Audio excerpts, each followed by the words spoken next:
Pistachio. Pistachio. That's good. Tenderness, baby. The fucking tenderness of this meat is rock hard. I remember bologna and cheese slice sandwiches. We're dipping it. That's smoky. My favorite.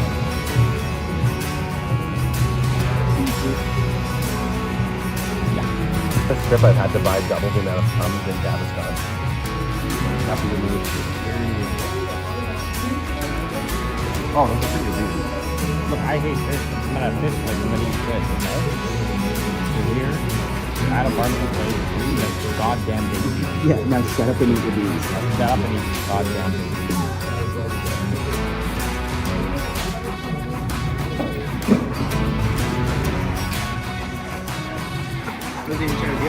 Cheers. Try that. I don't like dry ginger. I like it. You like it? Oh, You like it? can't even pick this up. We would obviously take a free ride anyway. No, we've already eaten. We were just here talking shop. It's just we're at Panther City Barbecue. I can text it. Panther's barbecue. Ah, that was tasty. That was like being a piece of fruit in the jungle and just having taste wants to come up and just eat. Hey, do you do YouTube? I do YouTube. Hey, YouTube. 10 out of 10. Sorry, no, okay, you said 10's hard to give. 10 I will do 9 out of 10. 9 out of 10? Okay, that's very fair. I'm going to go 8.5 just to be a little controversial. I thought we were only going to get 7s all trip, but you went 8.5. Because 7 is a respectable... You went 15% more Yes. than what you're used to doing. So this is a must come to. I would say 8.5's good. And what did we get again? Here we are. Definitely come check this place Jalapeno mac out. and cheese. I'm going to say my favorite thing was the brisket. Second favorite thing, almost number 1, was the jalapeno mac and cheese because I wasn't expecting it to be so gosh darn good. To do a Year 4 AT&T Stadium Thanksgiving game 2024 going up against those brutally ugly, nasty New York Giants. And we got 24 yellow bellies to give away, son. 24 yellow bellies, 24 yellow bellies, 24 yellow bellies.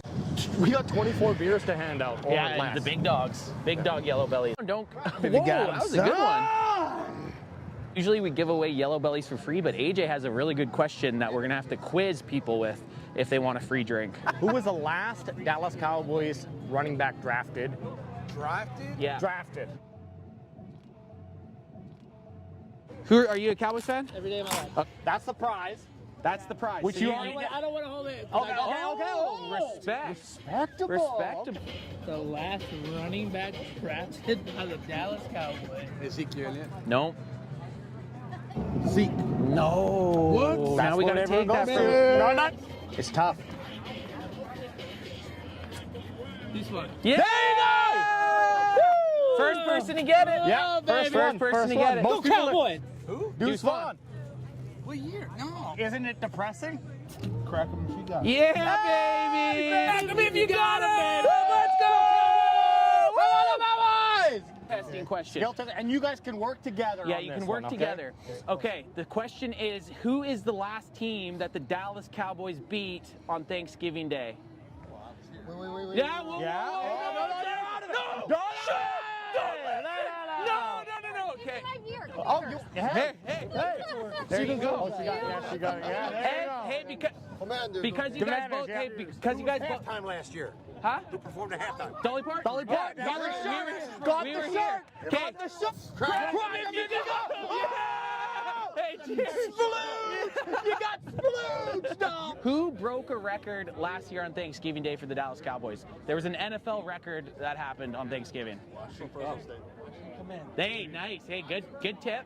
We're from Fresno, bro. No, you're from Fresno? Yeah, we're from Fresno. And you don't know this? I don't. Wrong plan. Deron Bland. Bland. Who's that man? It's my boy. Hey. My boy Matt of beer. Oh yeah, fucking A. But you got- Crack him if you got him, baby. Cheers, fellas. Yeah, there it is.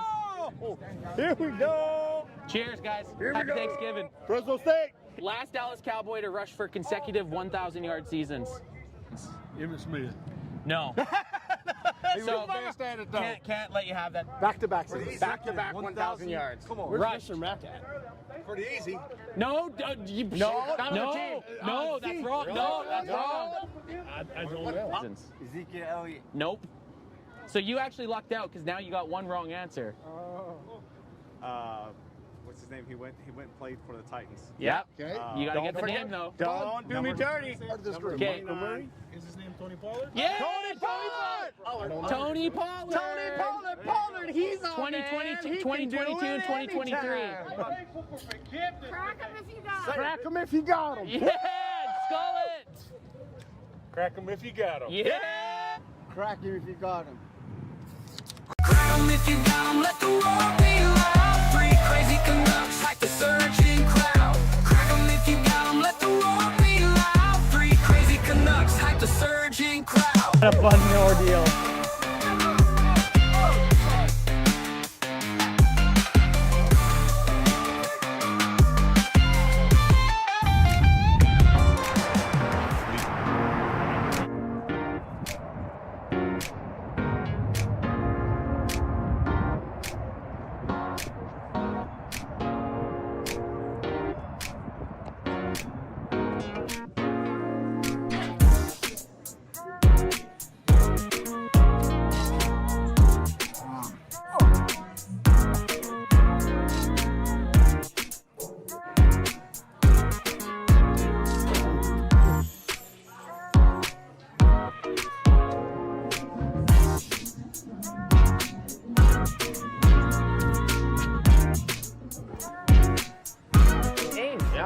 Post Malone edition. Second time being here.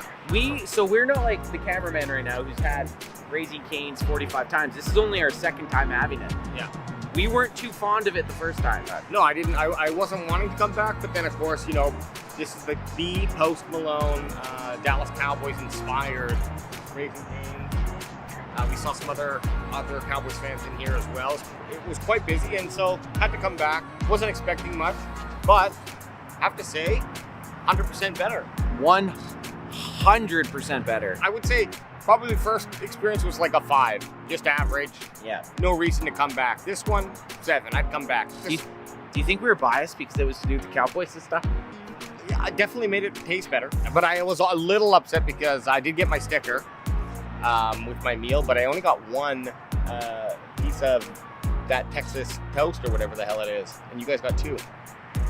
I had two. Adam did give me half of his. If you're flying into Dallas Love and you want to catch a Cowboys game, before you hit up your hotel, I highly recommend checking out the Post Malone Raising Cane's in Frisco, Texas.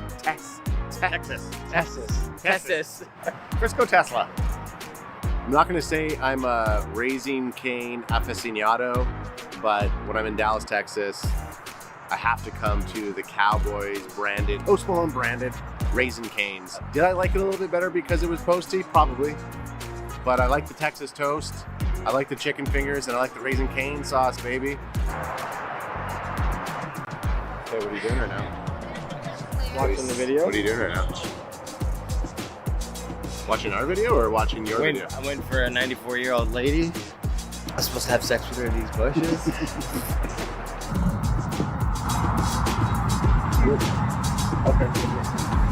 Okay. Yeah, we're leaving. Okay, fair enough. Okay, so we just got talked to by the Raising Cane's management saying that we made it back, baby. We made it back to Canada. Let's go. Friday night main event with just the brothers. Did Vegas change us? Did we leave Alex in the United States of America? No one will ever know until he's back, possibly Sunday, or he's not back on Sunday. But we did it. We made it back to Canada, back to the Great White North after our, I'm going to say it, amazing Las Vegas trip. Yeah, it was so good. It was so good, man. I'll let that go for a little bit. Let it go. I did a hard out. You know what? I'll do this first. Yeah, this is to the trip that we had out in Las Vegas. Crack 'em if you got 'em. Missed you drip. I did a drip crack 'em again, but crack 'em if you got 'em, man. Yeah, it was. Do I go just black shirts? So we do two brothers with black shirts? Yeah, I think so. No, I'm not. I'm gonna keep it on them. You know what multiple things we got asked talking about being brothers. Are We you got guys, asked like, if we were twins. are you guys like the Kelsey brothers of the Dallas Cowboys? But it's reversed because you're older. Right. Like Travis is the better looking one. The fun-loving shirt taking off. A little bit chunkier one is Jason, but it's swapped ages.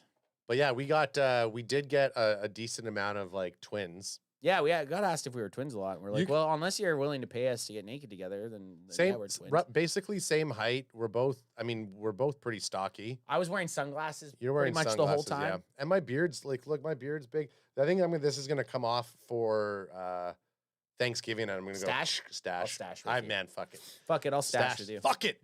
We're I'll gonna do it stash with you. live. I'll stash with you. So this was gonna be well, we kind of just talked about how we're gonna be. Oh, chat. Is that what you want to do? Okay, I want to you hit chat. I want to hit Hit chat. I want to chat. say, hey, thanks. Because we've been away from chat. We've been away.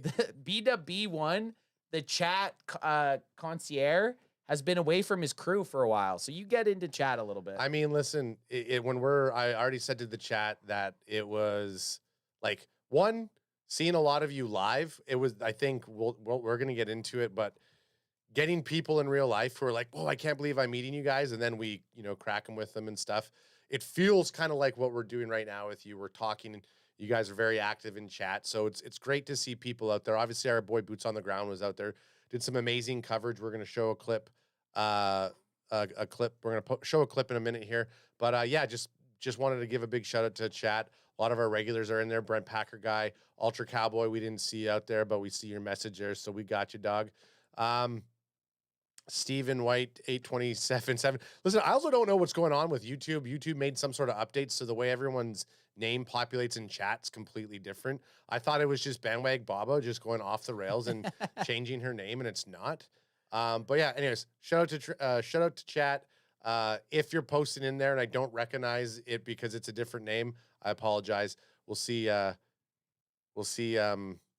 Spit it out. Fuck, dude. I can't usually. It's because you're reading and trying to say a thought out. When you have a thought, just think of it. We sound like we're at the gambling table again. Man, we were gambling and you'll see it on the video and Ant's just fucking yelling at me. I wasn't yelling. He's like, talk. And he can't hear me through any mics. And I'm like talking the whole time to the person beside me while I'm gambling. And I was rewatching the videos. No, I was just saying I wanted to hear what you were going to bet on. I more so wanted just to hear what you were betting on because I'm an addict, a gambling addict. But we got a lot of good content that we're going to be dropping from our Vegas trip. Don't put that on there. Don't ever put me in a bad light. No, it won't be. I know where you live, motherfucker. His 312s or whatever, his third 12s. But anyways, yeah, we're back, guys. Vegas was great. It's only AJ though. It's only the two brothers. AJ. He didn't die in Vegas. AJ made it back. AJ flew home with us on Wednesday. He's alive. But because we're going to Thanksgiving next week, it's a short turnaround. We're flying down. And we got a game Sunday. We're flying. Yeah, so Sunday's a write-off day anyways. So we fly out to Texas on Tuesday.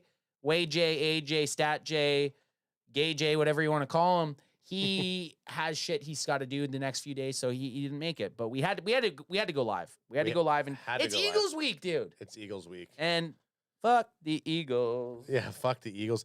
Boots did say we did lose AJ a few times. I mean, speaking of Vegas, we'll give a couple highlights of the game, our reaction from the game. Well, speaking of Boots, I want to show this because this is one of the most insane things. So we're gonna go over to the Cowboys Can Fan Instagram. And I don't know how to get sound. Oh, fuck. Okay, There's no sound, is there? Yeah, so go up to the Bluetooth there. Bluetooth. We're doing it live. We're going to do it live. Okay, up here. So Bluetooth? Without AJ here as my Chewbacca, we're using a different laptop. Just tell me what to do. Okay, you go in. Just go for it. Well, so I'll break it down for you. Bot G, Boots on the Ground, Eric Serrato, our fucking dog, was down in Vegas with us, and he had media credentials with Formula Deportes. I don't say it as sexy as Boots says it because I don't speak Spanish, but Boots was down there. He had sideline access, and he got to ask Dak Prescott a question. Okay, did you do it? I'm working on it. Okay, so Boots had the chance to be not only in the Dallas Cowboys locker room post game and in the booth, the media booth during the game, and then luckily he snuck down to hang out with us for a little bit during the game, but he also got to be at the Cowboys post-game press conference with Dak Prescott answering questions, and he got to, in fact, ask a question. And man, if I could say this, anyone that deserves that kind of access is Eric Bot-G, boots on the ground. The guy has been a loyal Cowboys fan for years. Has been going to training camp for 14 to 15 years in Oxnard. He's the nicest guy you'll ever meet. He'll literally give you the shirt off his back. I know that's a saying that everyone says. That's a saying for Eric that it literally means something. But he got, like I said, he got the chance to talk to Dak Prescott or ask him a question, and a pretty important question, I'd say. Okay, so let's bring it on and let's just see if it actually will work. Okay, let's try it. I don't know if. Oh, I got to look down here. In the lower right, yeah. Yeah, but I think because I just got. No, it's not working there. Unfortunately, too many people struggling with mental health have been brought up with this notion that asking for help makes you look weak. What do you got to say to these people to disperse that notion? Yeah, that's being vulnerable. It's not necessarily being weak. And, to have courage or to show strength, there has to be that counter of that, right? There has to be that moment of vulnerability. There has to be that moment of weakness for you even to exemplify your courage or exemplify your braveness and how strong you can be. There has to be adversity to overcome. So, with that being said, it's real. We all go through. We all have foreign thoughts, and not all of us are capable and strong enough to counteract those thoughts and understand that they are foreign, right? And that makes us feel different and puts us in different moods. And I think that's the most important part is being aware of who you are and your moods and your daily acts. And not everybody understands that. And when you get in those down moments, those depressed moments, it's about talking. And that's what I've said earlier. It's about being a good neighbor. And as a neighbor, sometimes we ask, how you doing? And you get a good back. I think we should ask deeper sometimes, right? And if you ask 2 or 3 times and that person says good, well, then they're cheating you. And you have that responsibility, too, of opening up. So we just got to have more conversations and talk. And when you do that, as I told the local media right earlier this week, you're just emptying out your cup. And the more that you can do that, the more you can help fill someone else's cup. Thank you. So, yes, the Cowboys won. But they also reminded everyone what it means to stand together. And that matters more than any number on the scoreboard. This game was very special to me because I got to enjoy it with my boys, my brothers from Canada, Cowboys camp fan. Can't wait to do it again. This has been boots on the ground, Eric, with my boots here at Allegiant Stadium. Crack them if you got them. We're going to go out there and meet up with all my guys right now, but this has been amazing. Thank you so much, Cowboys camp fan. I love you. Eric Serrato, Formula Deportes. Unfortunately, too many people. How good was that? I mean, the fact that Boots he got access, getting media credentials. I mean, we'll get him on and he'll kind of go through the whole. I mean, if he's allowed to say all the stuff that he had to go through to get into it, but then to be there with the Cowboys, he had field access at the start of the game, seen all the players. Then he got locker room access. So yeah, got to see a lot of dongs. Got to see a lot of Cowboy dongs. But it was awesome. Good to see for Boots. I appreciate it. Appreciated giving us the shout out too, man. Yeah. That it warms my heart. It really does. And I don't know why it wasn't. I don't know why it didn't give us. So that's going to be an ongoing thing with you. No AJ, he's kind of our. That's okay. So we don't. I'm going to say this. AJ, for as stoned as he gets and the party animal he is, he's a guy that likes structure, right? The bandwagon boy, one and myself, we kind of just roll. AJ usually does the show docket. He puts together the nice, what are they called? The slides. What are the slides? What program is that? Canvas slides? Yeah, is it Canvas slides? AJ gets the nice Canvas slides. We're not doing any of that shit today. We're going live. We're going live. PFF. We're going to do our stories. I didn't look at the power rankings. I didn't look at power rankings. Okay, good. Either. So we can look at the power rankings. We can look at power rankings. We can do a little bit of PFF, and more than any of that shit, we can just talk Eagles getting their absolute asses handed them belt to ass today. Or on Sunday by the Dallas Cowboys, because that's what I fully believe is going to happen. I really do. I mean, a segue leading into that, what do your takeaway from the Raiders game now that you're sober, now that you've had chance to when you're at the game live, it's sometimes hard to see what's going down. But, yeah. Was this everybody saying, oh, it's the Raiders, who cares? It's the Raiders. Give me your thoughts coming out of the Raiders primetime game, and how does that make you feel going into this game here? I still feel that way. Like, I know people say that, and a lot of people were talking shit. We were enjoying our moment. But a lot of people are like, it's the 2-7 Raiders. Relax. And I do agree with that. But prior to that game, every team, sans the Jets, had done whatever they wanted to the Cowboys defense, right? Yeah. And it doesn't take anybody that needs a lot of football knowledge to realize that the Dallas Cowboys defense looked better in every aspect of the game, with Savon Revel back in the lineup, with DeMarvion Overshown in the lineup, with newly required Logan Wilson in the lineup, and the prize possession, Quinnen Williams. Like, that didn't take a rocket science. And I do understand that it's the 2-7 Raiders. I get that. Geno Smith looked like dog shit, and I completely get it. But Eagles week couldn't have come at a better time, because what said next? If the Cowboys go out on Sunday and beat the Philadelphia Eagles, who are 8-2, the top team in the NFC, the top team in the NFC East, have a chance to clinch next week if they beat the Cowboys this weekend. If the Cowboys go out there and beat the Philadelphia Eagles, then what? What can anyone say? Shut the fuck up, basically. STFU. I agree. I think the nice thing about the Raiders game, specifically for not only being coming off of a bye week, but having these players who have been sitting out, like Overshown and Savon Revel, having them have a tune-up game, having 2 new additions as well on the defense in Logan Wilson and Quinnen Williams to get in there and to kind of get acclimated to this team. I think it was a perfect opportunity. The Cowboys were coming off 2 very dismal performances from the offense, and they needed a game like that to show that they could ball out. So I get it.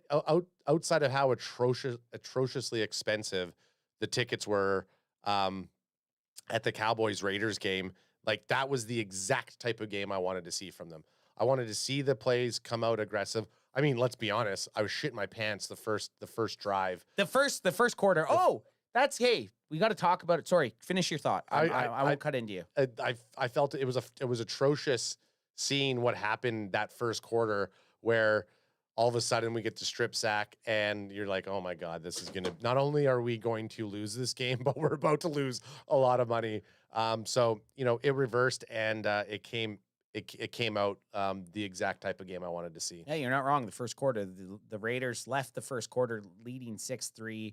Then the Cowboys, after that, just kind of took control. That second quarter felt like the full game.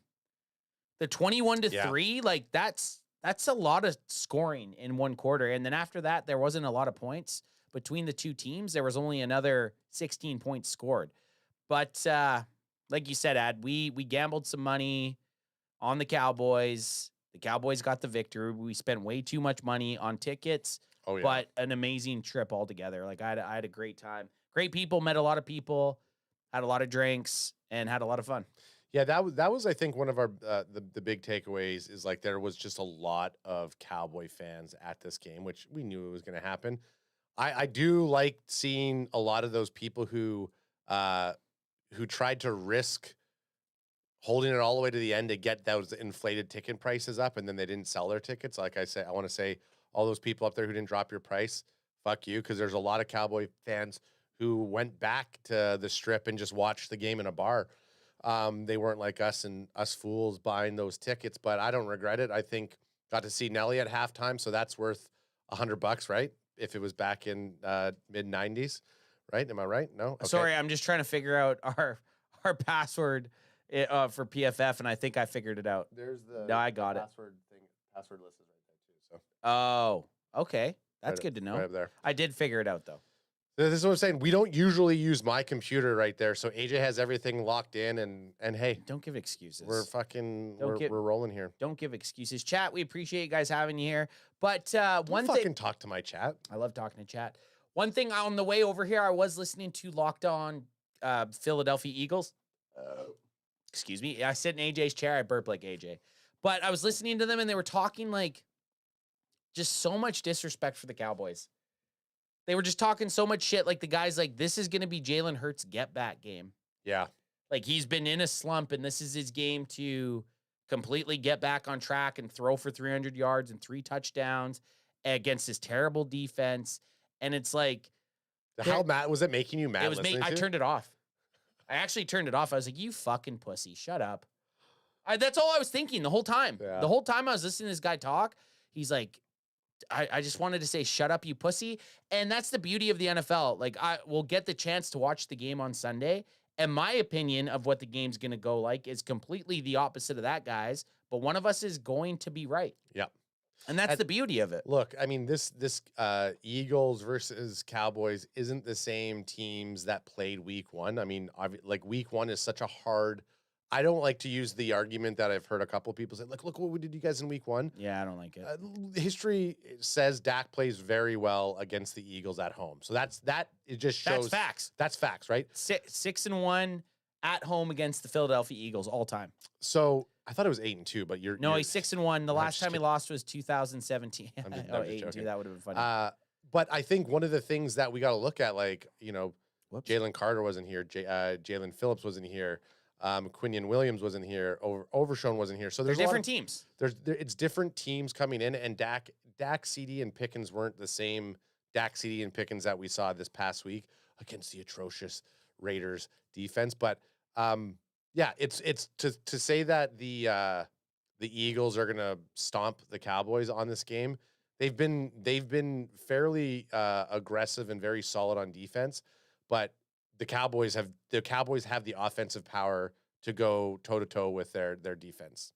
I don't know what fucking thing I had on prior, but I'm not. You don't have to. Oh shit, that's going. Oh no, that's not up yet. I don't know what I had there, and you don't have to get this up. But I had such a good one, and I lost it somehow. But the Cowboys, and I have this. I wasn't expecting to pull it up yet. But Cowboys versus Eagles injury report week 12 going into 2025. You got Donovan Wilson there, who was back last week. One kind of side note, the Eagles are wearing the Kelly Greens. And do you know what that means? Oh yeah, that means it's not good news for us when they've wear the Kelly. They've never lost. I know in the Kelly Greens. I know, and that makes me feel like it's about time that they lose. I mean, it's a fucking jersey, right? Like it's not giving you superpowers. You're talking to the wrong guy because I'm very You're superstitious. I'm very jersey-stitious. So well, this looks to be a good article, and it's about the injury report. We obviously have the Philadelphia Eagles Sunday at 1:25 p.m. at the Dallas Cowboys in Arlington, Texas, the United States of America. It's on Fox, which will probably get some dipshit. Are we getting Olsen? Are we getting Greg Olsen? Probably. Money line right now. They're showing the money line. Don't care. Yeah, we don't listen to them. Yeah, we just see them kind of for a second. Money line, obviously Eagles.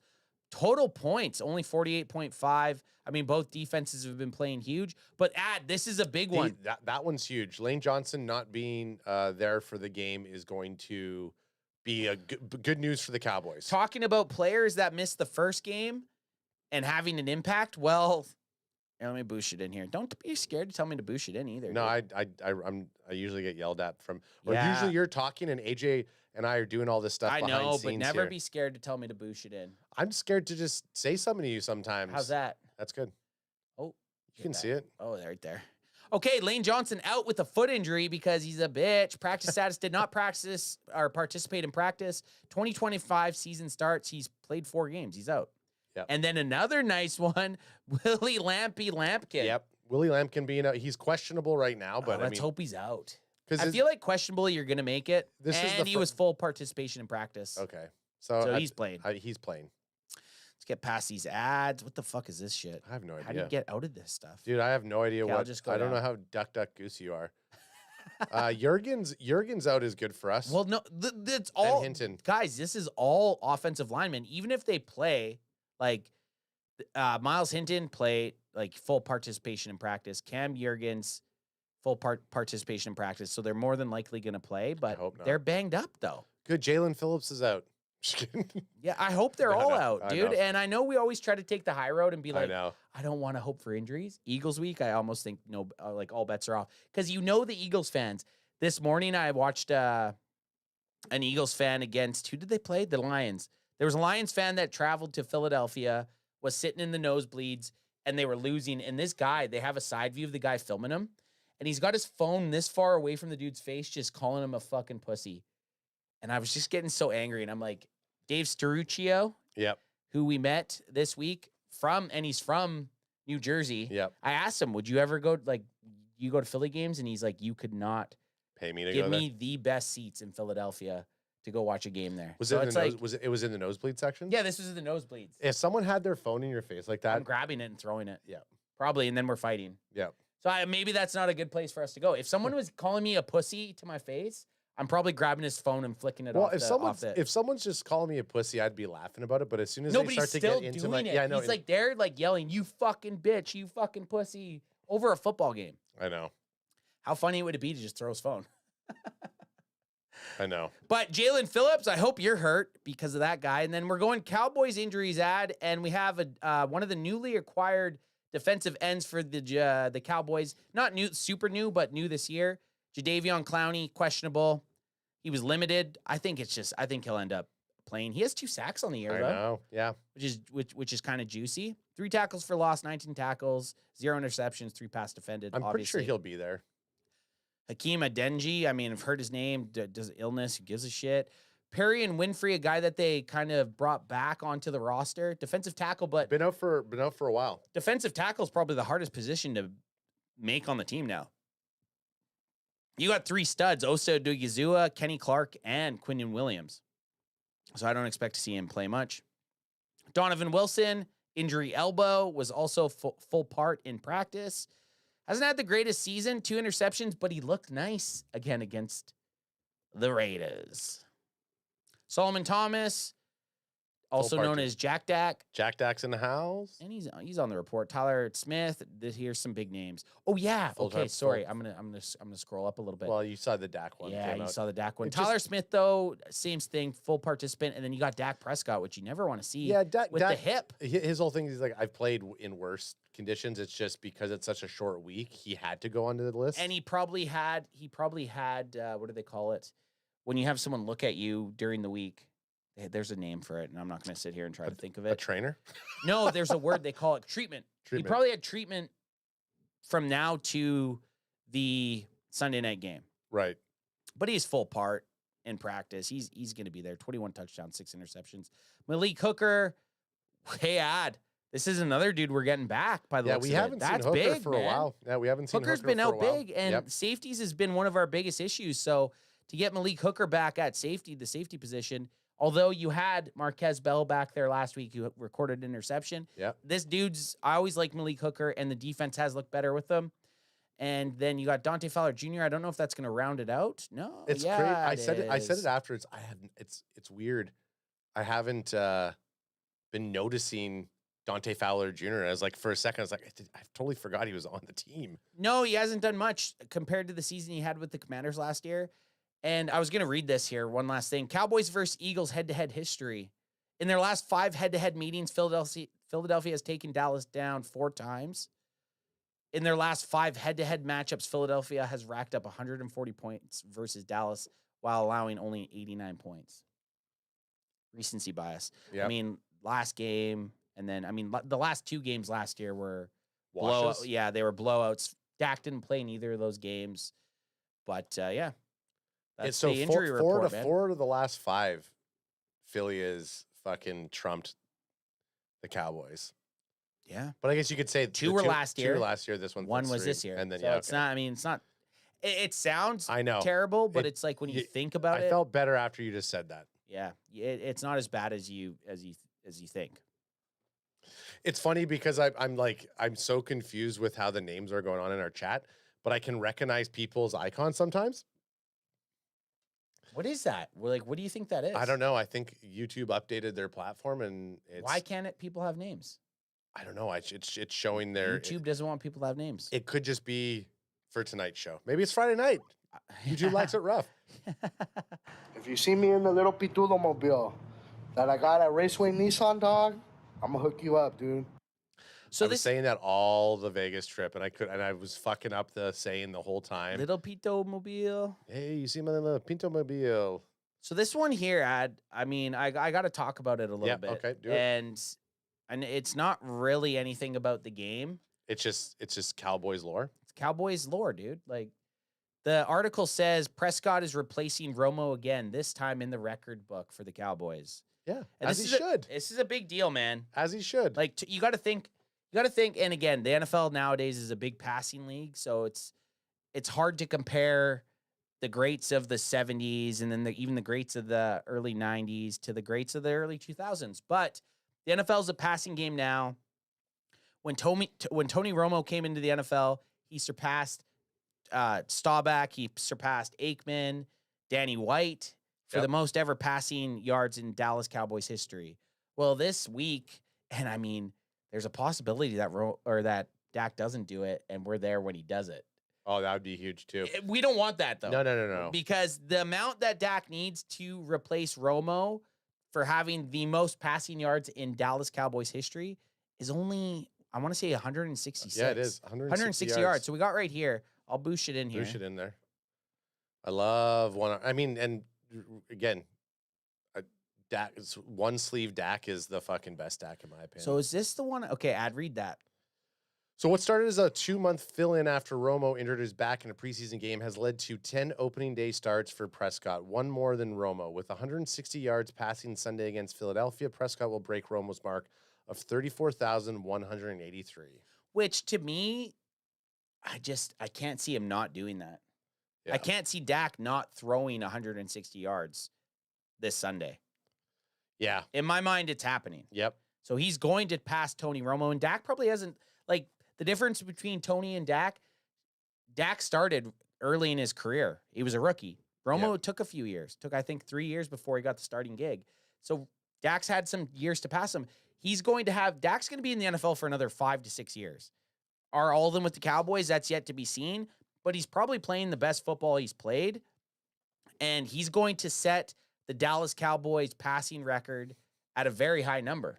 Well, in Conversations Living Room, RJ, who's an Eagles fan, says Dak is slightly better than an average QB. I mean, your quarterback's a running back, so your quarterback sucks. If you put it at quarterback versus quarterback, sure, he's good and has a good team and he does know how to win. Hey, he's won a Super Bowl ring. But he's won a Super Bowl ring. But when you put them as quarterback versus quarterback, anyone to say Dak is average and Jalen's great, RJ, come on. I know you're not stupid. And I know you're not that giant of a homer. Just give the guy some fucking credit. He has 34,000 passing yards in the NFL. Put that against average quarterbacks. There's no average quarterbacks with 34,000 NFL passing yards. No, I agree. It's impossible. That stat alone proves you wrong. Look at his touchdowns. Okay, Geno Smith, a quarterback that was in the preseason rankings for quarterbacks, was ahead of Dak Prescott. Geno Smith is a fucking average quarterback.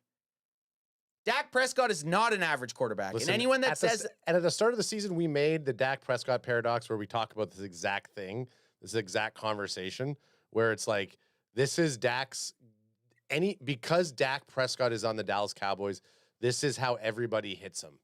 No matter what. Any other team, this is like Hall of Famer, even if he doesn't win a Super Bowl. Here, let's just do some quick math here. Let's go. Philadelphia Eagles quarterbacks all-time passing.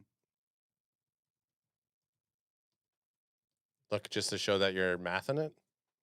Some behind baseball. So let's go Donovan Wilson, who was known Donovan McNabb. Sorry, Donovan McNabb, one of the... Here, let's just do Donovan McNabb.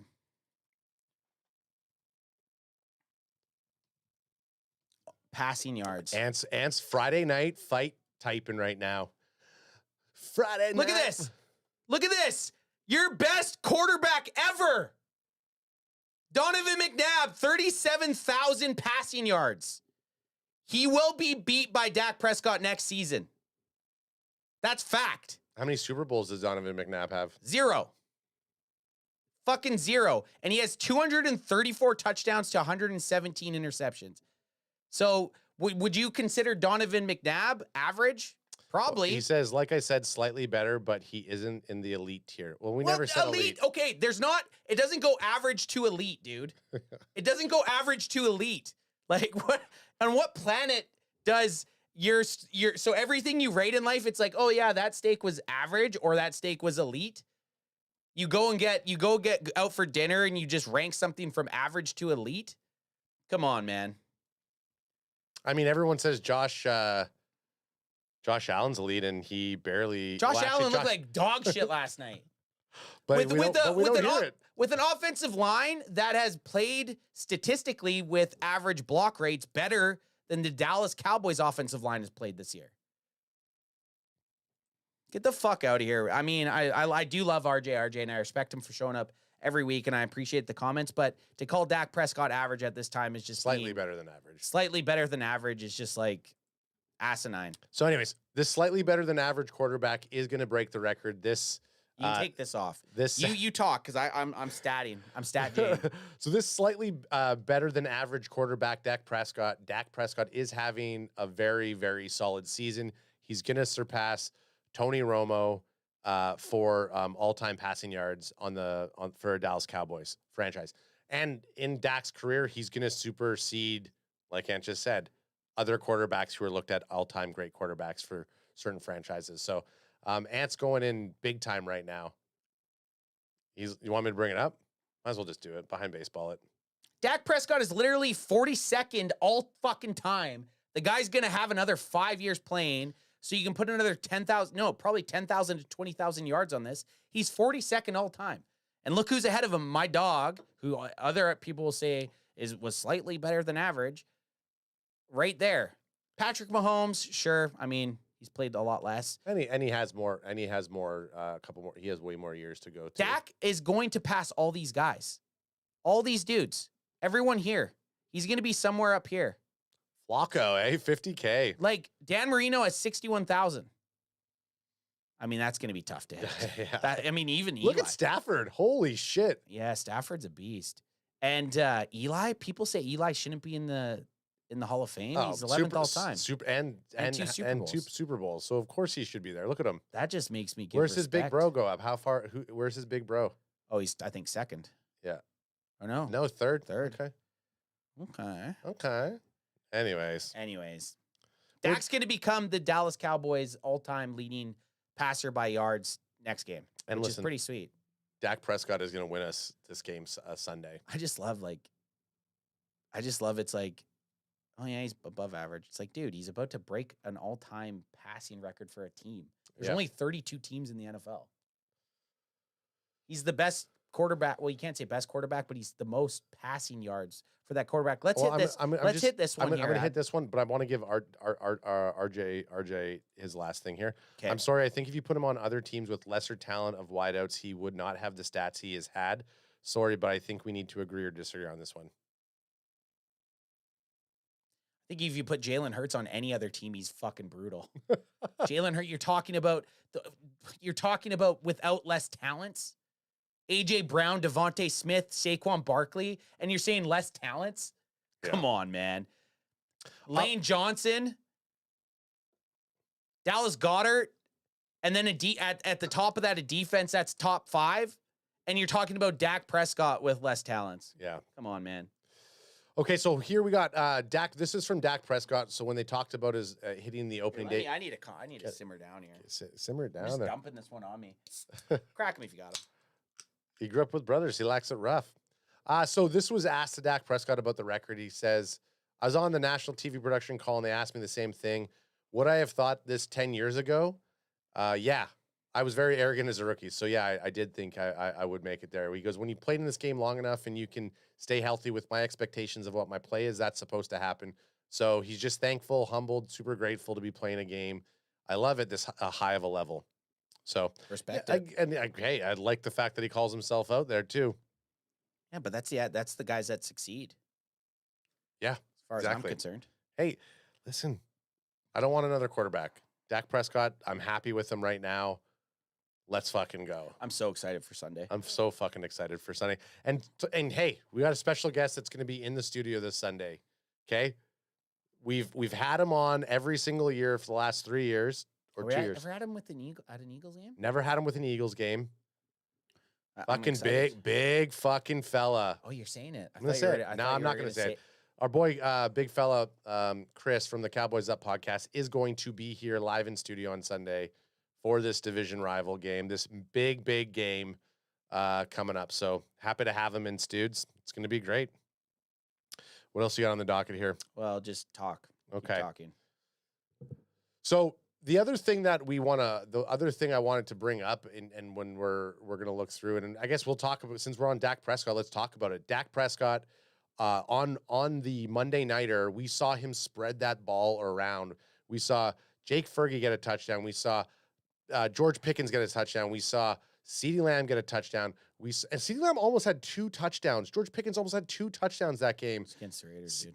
CeeDee Lamb wide open for a touchdown, and CeeDee dropped the pass. A little overthrown on Dak. So yeah, that's right. Dak was slightly above average on that throw there. But we're past the Raiders. But I was just going to say, what I liked about what he did with the Raiders, and what I hope continues on for this Sunday, is he spreads that ball around. And that's going to rely on the matchup that we have with this defense. And we're going to look at it in a second here. I was going to say, what is Dak Prescott's key to success this game? Are you asking me that? I was asking just in general. I can't even figure out how to blow this bitch up. There we go. There you go. Couldn't even figure it out for a second. He grew up with brothers. He likes it rough. Hey, the defense slowly climbing that rank. Well, that's the... Oh, there you go, right there. Okay. The defense slowly climbing its rank. You asked a question, though, and it was, what can Dak Prescott do? Just can continue what he's been doing, man. Lot of touchdowns, very little interceptions, getting the ball out fast, making nice decisions. That's what Dak Prescott has to keep. Did you steal my drink? No. You gave me 2. Oh, I put it on the ground.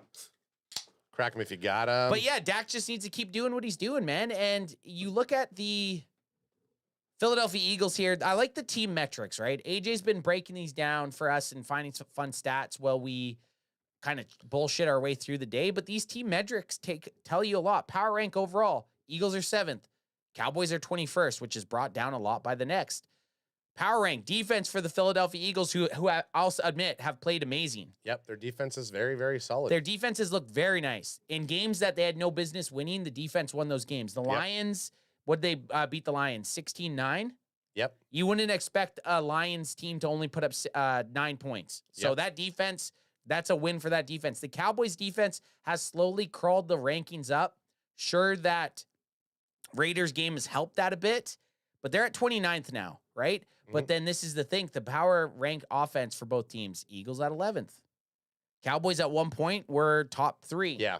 I think they slipped a bit. I think the games where, like, for specifically the Broncos and the Arizona Cardinals game, tanked that offense record a little bit low. Of course it did, and it should have, because they looked like dog shit. Yep. The Cowboys offense looked like dog shit against both those teams. But then you got to get into these other stats that are a little bit harder for me to understand, like EPA per run. Like, sure, you tell me that that's supposed to be good. I still don't really understand it. Mine is 0.07. Like, okay, I understand that that's not great. Listen to this from R2J2. Sure, 22 touchdowns and 6 interceptions versus 16 touchdowns and 1 interception is so much better. I mean, when you're only throwing 5 yards, it's hard to intercept it from your running back. But when Dak Prescott's slanging the ball, let's go career best seasons. Yeah. Well, I think this will be one of his best seasons he's going to have. 22 yards and 6 ints versus 16 touchdowns and 1 int is so much better. Yeah, it is. It's easy math. 22 touchdowns is better than 16. You're right. That is a lot better. He's got six touchdown passes more. Love it. Hey, so you're right. Thank you. Thank you for pointing it out. Eagles week. If you're in the chat and you're an Eagles fan, come at us, bro. Thank you for... Actually, there's a lot of Cowboy fans who don't like Dak in the chat coming at us too, and I'm not even going to address them. Which is weird. And then, so Dak Delusional fan says, why don't y'all count Hurts' running touchdowns? Because he's a running back. Why? I mean, if we're going to call him, if we called him a running back, sure. But you're calling him a quarterback, so why would I talk about his running touchdowns? Are we talking about running backs? Is that what you want to talk about? Then sure. Well, PFF will grade Hurts primarily on how he handles that ball between his arms when he's running it in for tuds. Well, and they're showing us here. The guys that get paid to do this are clearly saying Dak Prescott's the better quarterback. And I agree, it is. With 22 touchdowns as a quarterback who has to throw the ball to be good at his position, that's why he should be ranked better. Passer rating clean. I mean, yeah, passer rating under pressure. So Hurts is a little bit better under pressure. Big time throws, they're pretty even. Turnover worthy play. I mean, yeah, sure, Hurts is good at that. Power ranking, Dak's double him. That's all I care about. Final ranking, yeah. I'm gonna stat pick. Scroll down a bit so it's there. There What you do you go. mean? Oh, was it not in there? Well, you were covering it Yeah, here. let's go like there that. we go. Let's boosh it over. Boosh it over. Yeah, look at that. Let's get it highlighted just in case. Let me guess, because at the start of the year, this was 17 for Dak. I think Hurts was like 5. Yeah, because So what's that mean? Reigning Super Bowl champ. What's this mean? Is 5 better than 10? Because I'm pretty sure it is. Bitches. Speaking about Dak Prescott and talking about how a quarterback can adjust, when you look at, like George Pickens, he's been allowed to run different routes than he was in Pittsburgh. But if you watch his actual game, a lot of his slants, he runs a slant different, like 3 times. 3 slants, he's running them different every single time. Dak is putting the ball where it needs to be for that type of player. So I think and that's just one example. I think Dak Prescott, in terms of allowing his players, because someone said about the yak yardage, like our guys have way more yak yardage, so they're making Dak look good. But it's like, I don't know. Dak Prescott. What a dumb fucking argument. Like, do you guys think about stuff before you type it? Oh, the guys have more yak yards, so Dak threw it to them when they were completely open. Okay. How's that a bad thing? Dak made the right decision to throw to the best guy to get more yards after he caught the ball. And that's a bad thing? Is one Super Bowl better than none? Question mark. You're right. One Super Bowl is better than no Super Bowls. Yeah, totally it is. Yep. That's true. But is it Dak versus, in a microcosm of quarterbacks, which is what we're talking, in a situation where all you have to do is play quarterback, who's the better quarterback? Dak Prescott. And I saw one here. What is Dak Prescott better than Jalen Hurts at? Anything to do with throwing a football. Making a decision to throw where to throw the football. Throwing the football with velocity. Jalen Hurts, you get him outside in Philadelphia going forward. If Saquon Barkley doesn't start rushing for 100 yards a game and 2 touchdowns in December when they're playing at the Link, goodbye fucking winning. A.J. Brown's basically fucking crying on the sideline. Like, there's going to be times when the Eagles don't throw the ball and their running game doesn't work, and they're so close. It's an 8-2 team that feels like they're the 4-5-1 team. You hear all this drama around the Philadelphia Eagles. Imagine being 8-2 team that has their star wide receiver crying about not getting the ball. It feels like that's a 4-5-1. Like, I should be hearing that from the Cowboys. Someone should be bitching about their game plan. Yeah. And I think anyways, that with what you're hearing, it is obviously a divisional game. Eagles need to win this game just as much as the Cowboys need to win this game. Eagles fans, you better hope we don't win, because I'm going to be insufferable. I am going to be every day, if the Cowboys beat, here, give me my screen. We'll go back to the betting odds. When the Cowboys beat the Eagles on Sunday, every single day until the Thanksgiving Day game, my first post in the morning at 7 a.m. is just going to be, fuck you guys. Jalen Hurts sucks. You guys suck. And we coming for you ass. Every morning I'm going to say that. I am fully confident that the Cowboys are going to beat the Eagles. So Jedi Order 88 says you are already insufferable. Well, then why are you here? Yeah, you're still in here. And the best part about that is you're helping grow our channel. So we appreciate it. You're clearly a subscriber, which we appreciate. But as insufferable as I might be, you're still here watching us, and we appreciate it. Thank you, man. And then Faff about it 9412 says, "Oh no, Ants, don't do that to yourself." I'm doing it, man. I'm doing it. And I'm going to post what I just said. I'm posting that tomorrow, first thing, at 7 a.m. tomorrow. Because I'm going to stand on it. I fully believe it. But let's get to the betting odds, man. Philadelphia, -3 at home, so they are favorited quite a bit. Money line, Philly, sure. Over-under, only 47.5. Get it. Eagles offense hasn't scored much. I think it's going to be over that. 47.5. We'll get to our score predictions and stuff. Yeah, but I mean, again, the +3 Cowboys looks like a good bet to me, man. It really does. But in this situation, if we were going to bet on the Cowboys, whenever the Cowboys aren't the minus in the money line, you take it if you think they're going to win. It's always going to pay more. I feel like we should throw down. See how that's -7.3 and these are -110, 110? the higher minus number always pays more. I feel like we should throw something down.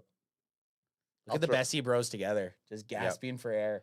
Because we're getting heated over here. We're getting heated. I'm not taking in as much oxygen as Friday night fighting, man. That's what happens right now. It's fucking rivalry, babe. Rivalry week. Look at this, man. They started off as +6.5. Oh my God, that would have been such a good bet to take. Oh, and then it's dropped because you can tell everybody hit Dallas hard with the bets there. And now it's kind of evened out. Yeah. Even dropped a little bit more. Yeah. Okay. The thing I will say about the odds of who's going to win and who's going to lose, like I don't like that some analysts are favoring Dallas. I love it. Usually when analysts are favoring Dallas, I'm just like, oh man. Yeah, you like to see the I like to be the underdog. But a lot of them are saying the same thing. Dallas, the way that they're going to win this, they have to put the pressure on the Eagles to actually go and score. Dallas has to score a lot. We have to put the ball in the end zone. Whatever the defense is going to be, the defense. Eagles aren't afraid to do to have a 3-and-out and punt it because they can rely on their defense so well. So Cowboys need to attack and get major points as fast as possible because whatever the game plan is, like Nick Fangio plays typically fairly well against Dak Prescott if you kind of look when he's the DC. And we even saw it in week 1 where Cowboys were coming in and then all of a sudden the thing happened at the delay happened and then all of a sudden there was just no scoring. So it's like there's going to be some sort of answer to what the Cowboys are coming into it in the first half. But my belief is that the Cowboys have to attack that end zone as fast and furious as possible.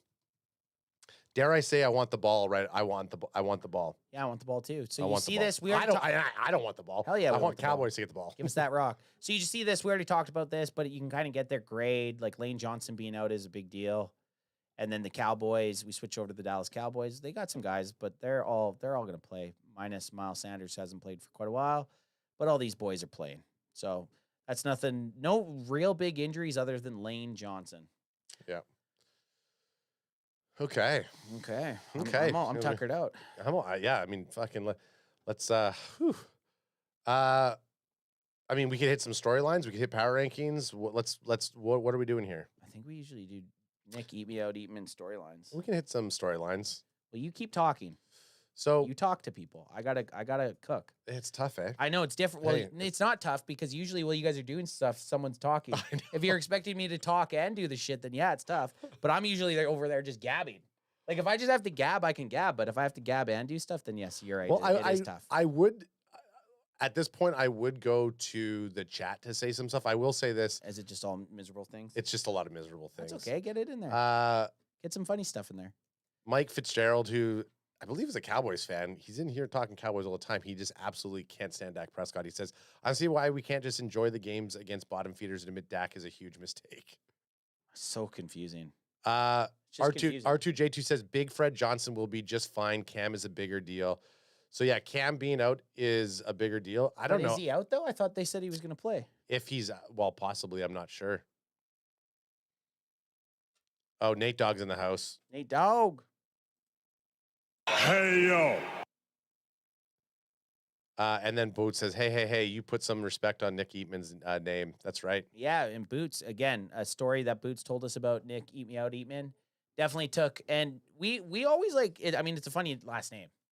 It's hard for us. We're kids at heart. It's hard for us to not make fun of someone's name that's Eatman. Yeah. It's just, it has too many good things. But Boots gave us some inside information that he kind of took Boots under his wing and was a super cool guy. And kind of looks like a pretty cool guy. And I don't want to overstep on Boots' story because we're going to get Boots to tell the story when he's on with us on maybe pregame. Let's do a pregame. Yeah, let's do a pregame. So I'll get Boots on there pregame, but I'm just trying to find it right now. So Ant's going to bring that up. I'm just going to say, so Jose Martinez is asking, are we going to do score and boldy today? We absolutely will. Yes. We'll hit it right at the end. And then Mike Fitzgerald says, do power rankings. Dallas came up several spots. So that's a little bit of a spoiler alert. We still don't know what their score is. We expected it. So we're going to hit some storylines if we can. If not, we're going to hit power rankings. Storyline is this. Can the Cowboys, it's usually on the DallasCowboys.com, and it's like one of the more recent posts. Yeah, I know. I know. That's where I am. That's where I'm at, dipshit. Oh, so yeah, I know. Okay. You just need to keep talking. So R2J2 saying he's heard that he's going to be a game time decision. This is Jurgens. Jurgens or Jurgens or Jargens. Game time decision. Real target date is Black Friday for his return. Hey, boosted it. Oh, also big matchup. Pickens versus Jackson could be bad news for my Birds. So like, Oh yeah, that was the thing because we were Pickens, baby. Pickens wasn't even. He was like newly acquainted Pickens, not the Pickens is, not the going out partying it up, rucking it up. Because we don't have AJ's keys to success. Like that was going to be my key to success right there. Well, let's do it. Let's get the keys to success. Good call. Okay, keys to Cowboys success.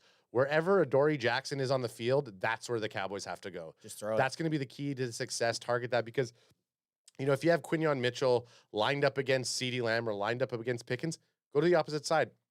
Cooper DeJean and Quinnen Mitchell are the two guys that you don't want to be throwing it to. And even still, if you got Quinnen Mitchell and Pickens one-on-one, hey, I like that's still a good opportunity, depending on what type of route you're going to be running, to throw it up to Pickens the way he's been balling out. So the key to success, in my opinion, for this game is to target Adoree Jackson, which they did this last game. So I feel like... And then what kind of went away from it a little bit. And they kind of went away from it a little bit. I like that. Very specific. So, you're saying your specific plan to win is target him. Get it.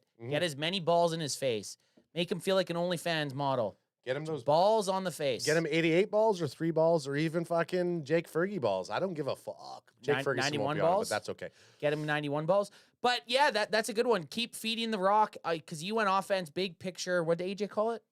What does he call it? 3 keys to success. 3 keys. So we're gonna do 2, or we did it for you the one time you went there. We just made yours up. Okay, I'll make AJ's up. So you can make AJ's up. I got one. So 3 keys to success for the Dallas Cowboys, man. For me, it's gonna be to keep. To me, I've said it all year. It's a race to 30, right? Yep. I think this game's a race to 20. No, this one's a race to 30, I think. You still think it's a race to 30? With the way our defense is doing, and I think the way our defense has been playing in the secondary, I still think that they might have trouble against yeah, but the way Philly's been playing at passing. Okay, you've convinced me. It's a race to 30. And it might be one of the most cliche things in sports, but you score more points, you win games. And the first one to hit 30 points, it's been for every game we've watched the Cowboys this year. Yep. A team has hit 30 points. Yep. Except week 1 against the Philadelphia Eagles. It was 24-20. I know. So you're going to... I'm just saying... Race to 20. Let me have it. Okay. That's your key to success. Because race to 20. It still might get to 30. Yep. But I think the team that hits 21st is going to win. Okay. Like, it still might go to... Hey, this is your key to success. So you're good. Hit 20 points first. Okay, let's hit way J's or missing J's after we do the big picture. Let's do the 10. Why? We'll forget. No, 10. Because you haven't thought about one. Why? That's what I'm saying. Let's hit the You haven't been able to think about it because you were too busy interrupting mine.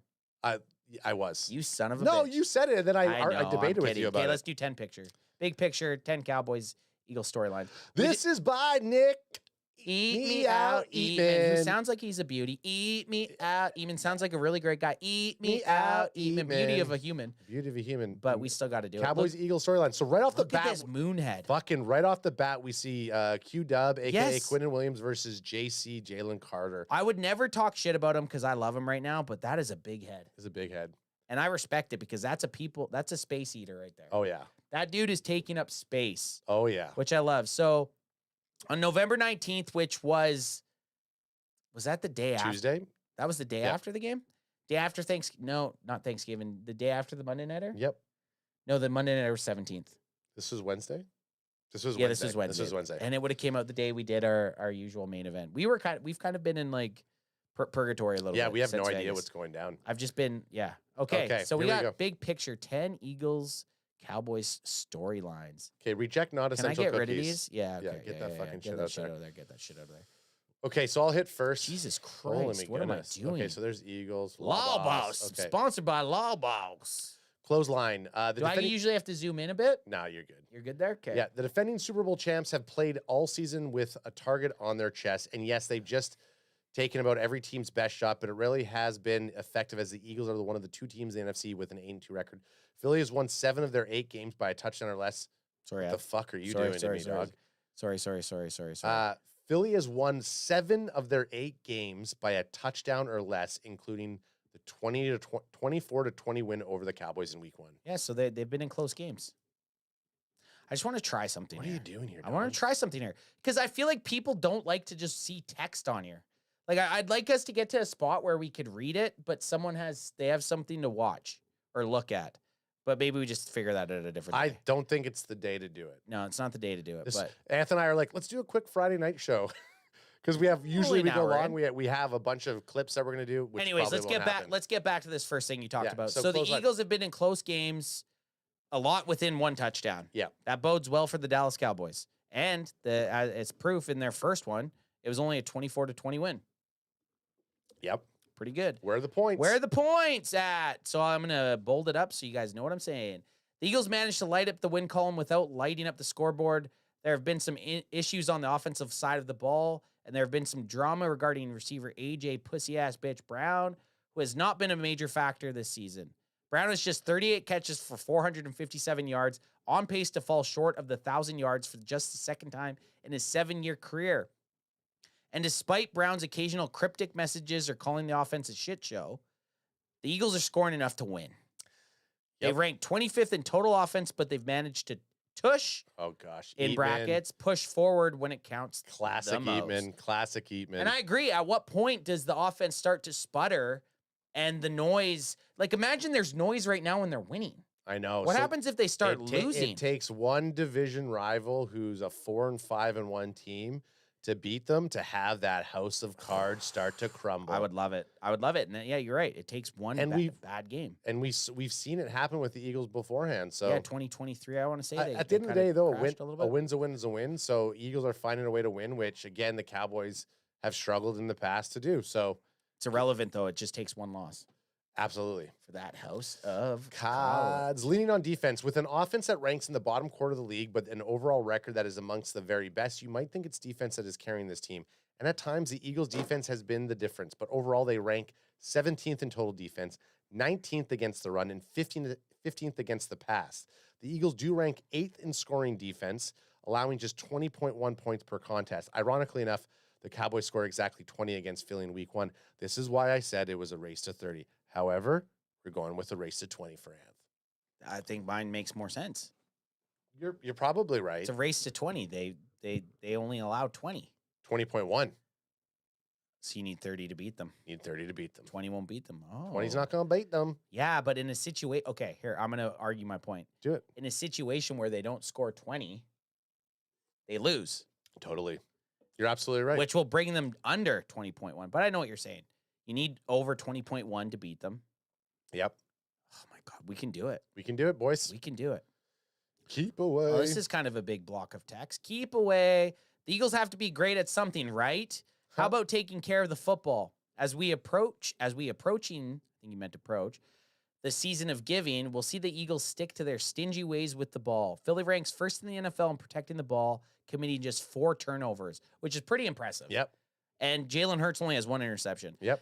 They have just a +6 margin thanks to their 10 takeaways on defense, but Jalen Hurts has just thrown 1 interception all year, and the Eagles have lost just 3 fumbles. The Cowboys lost the turnover margin against the Eagles 1-0 back in September, with the lone fumble by Miles Sanders proving to be a costly turnover in the red zone. And we all remember that. Yeah, we remember. We all screamed in agony. It's collusion. Miles Sanders was a freaking Eagle. Yeah, he's like, guys, I'm going to lose this one game for the Cowboys, and then I'm going to just take myself out for the season. And then this is the last one for the shit goals here. O-line setback. The Eagles are still unsure if all-pro right tackle Lane Johnson is going to miss the entire season with a Lisfranc foot sprain. He will most certainly be out Sunday against Dallas. Johnson had to leave Sunday's game with Detroit early and didn't return. The Eagles are likely to replace him at right tackle with veteran backup Fred Johnson, who R2J2 says will be fine with Fred, who has 15 career stats in his 7-year career. 15 career starts in his 7-year career. That's fuck all. Yep. 15 starts in 7 years is not good. Yep. Lane Johnson's arguably your best offensive lineman. Him being out, how could you be okay with that? If Cowboys fans were saying this right now, Eagles fans would be saying that's copium. Mm-hmm. You're coping. There's no way you're okay with Fred Johnson, who has started 15 times in his 7-year career. You're okay with that over Lane Johnson, who's an All-Pro. Yeah, and Fred Johnson, who's he going to be lined up against? Q-Dub? Who's he going to be lined up? No, he'll be lined up against like Kenny Clark? No, he's a tackle. Who's he gonna? Well, You're literally naming defensive tackles. He's going to be lined up against Ezeraku. Yeah, he's going to be lined. Yeah, he's not going to get But you named 2 defensive tackles who would never go against. Who's he going to be lined up against? Jadeveon Clowney, who may or may not play. Who's he going to be lined up? I was just going to name the whole defensive line. That's Okay. what I was going to try to do. Do it. Say Well, it. I started, but then you added into it, so I was just finishing it. Okay. Emotional win like the brothers here. You know how I am. Fun. I grew up with brothers. I'm rough. You can't do it because you don't know how to do it, do you? Yeah, I bet you I could. Here, let me just give it 1 second. Let me try to. Yep. Anthony Adam, AJ on the block. Let's just get it for a second. I do love this one. I know. And can fan. Okay. Welcome back to the main event. Welcome back to the after main the event. sponsors we don't have. Yeah. Emotional win. The Cowboys just needed to play a game after a long bye week filled with the tragic death of Marshawn Nealon, RIP. Rip. Not only did they need to get back on the field, but winning the game was a bonus too. The Cowboys were able to fight through the emotions to get a much-needed win over the Raiders, 33-16 for their first ever game in Las Vegas. That keeps them somewhat in the playoff hunt, but it's going to be an uphill battle at 4-5-1 with 7 games to play. Show me the money! $10 super chat from our boy Boots on the Ground saying, "Let Nick Eatman cook. The man is a gem of a man. He took me under his wing at my first NFL locker room press experience. He also gives the best hugs." And also shout out to Frank the Tank and his kids. Oh, Frank the Tank was the guy that we met in the lobby. Oh, yeah, in the lobby. 2 a.m. Yeah. Hell yeah. Yeah, that's right. It Not the lobby. I think it was like the hotel bar, but was a hotel bar. I loved everything. And Boots, appreciate the super chat, man. Hold the thing at the bottom of that screen for a second. Oh, so I get down that here? stupid taskbar out. This out? No, you see the Oh, this out. I see what you're hold saying. on the bottom Oh, of that down screen here. over there. Yeah, there you go. Okay, Okay, you gotcha, got it. gotcha. Okay, Okay, so you got a little bit Gauntlet, of, I can do you it. got a block. here. Gauntlet schedule, and this is I a want big storyline. no fuck ups. The reason the Cowboys had the uphill battle is mainly because of the schedule that is awaiting them. The Cowboys play both teams in last year's Super Bowl in a matter of 4 days. Starting with the Eagles Sunday at AT&T Stadium, Philly has been winning close games all year, including the 24-20 victory in Week 1 over the Cowboys. Now, Philly fans will remind us all that Jalen Carter didn't play that game, you fucks. Yeah, because he spat on another human. After his spitting, Dak spit first. After his spitting incident on Dak before the first snap, Carter is one of the best defensive tackles in football, but Quinnen Williams is also in that category, and he will be playing for the Cowboys as well for his first home game. The Cowboys face the Eagles, Chiefs, and Lions in a matter of 11 fucking days. Love it. Coincidence? Micah Parsons' number? Oh my goodness. Read that again for me. Quinnen Williams is all Quinnen. There, that's it. Oh, Quinnen Williams. There's no Y. Well, whatever. We'll just say it 4 times. Q-Dub is also in the house, motherfucker. Q-Dub's in the category. Williams and Big Willie D. Hey, I grew up with brothers. I like to poke fun. What were your thoughts on that, though? Yeah, 100%. The Cowboys have a gauntlet schedule coming up. That is a beast. Our But, next, hey, these bitches, and Yeah, they're be going there down. live. They're going down. We're gonna be Yeah. there live. This is a big game, though. I'm not taking anything away from the Eagles. They are good. no, this is it's a This division is huge, game. though. It's division, but I will never. I don't care if the Cowboys had 0 wins this season. This is what I don't care for people to say to us. What? Oh yeah, the fucking Eagle games is Cowboys Super Bowl on Sunday. Yeah, it fucking it is. is. Every It is. fucking game for the rest of the season is our Super Bowl game. Every fucking game, like CeeDee Lamb just said, is a playoff game. Playoffs. We are one and done right now. So the Cowboys, that entire locker room with CeeDee Lamb and Dak Prescott saying that, the entire room's feeling that. You don't bring in the players that we brought in. You don't have players who've been sitting out for half of the season coming back and are just going to let shit walk. This Cowboy defense is coming into this game trying to prove that they're not fucking washbag, sandbag fucking players. This is probably one of our most important games of the season. You cooked there. I love that. Clip it. Hey, no, I'm saying clip it. that is a clip because you're right. The funniest thing is this is your Super Bowl. Yeah, it is. We're a 4-5-1 team against the 8-2 divisional leaders. You're right. This is the Cowboys. If they lose, the season's done. Yep. So you're right. Anyone that says that, no, that's a good way to look at it. Yep.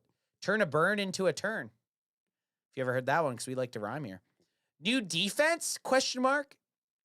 If the defense looked different at Monday night in Vegas, it might have been because the personnel was much different from Quinnen. Now I fuck. Holy oh my fuck. God. Say it 4 times. Hey, say it 4 times. Hey, That's called karma. say it 4 times. That's called karma. Just say it 4 times. No, Hey. I can't. Just say it 4 times. Quinn. I Just can't. say Q-Dub. From Q-Dub. Quinnen. Yeah. Quinnen. Don't quit on me, Quinnen. That's called karma. I said Quinyon. I know you said Quinyon, and then I saw it, and I couldn't. Quinnen Williams to Logan Wilson and DeMarvion Overshone at linebacker. To both safeties back and Malik. Oh, Malik Hooker played last game? To both safeties back. No. Oh. Yeah, but they're talking about on Monday night. Oh. Guess what? Don't remember it. Yeah, we were so far up. We were in the nosers. Malik Hooker and Donovan Wilson to the rookie debut of Savon Revel. The defense was different and played like it. Obviously, Geno Smith sucks balls, and the Raiders are not the toughest of challenges. But if the defense is indeed better, we'll find out soon enough when the Cowboys face Jalen Hurts, Patrick Mahomes, and Jared Goff for the next 3 games. Eat me out. Let's just face Jalen Hurts. I know. Let's just face Jalen Hurts first. And Forever DC says winning with Quinnen. Winning with Quinnen. Yeah, that's good. Injury situation. The Cowboys seem to be as healthy as they've been all season. The other night in Las Vegas. We've tongue-tied each other. We've tongue-tied each other. Solomon Thomas was out with a calf injury. And what the fuck is that? Hey, it could be he just typoed?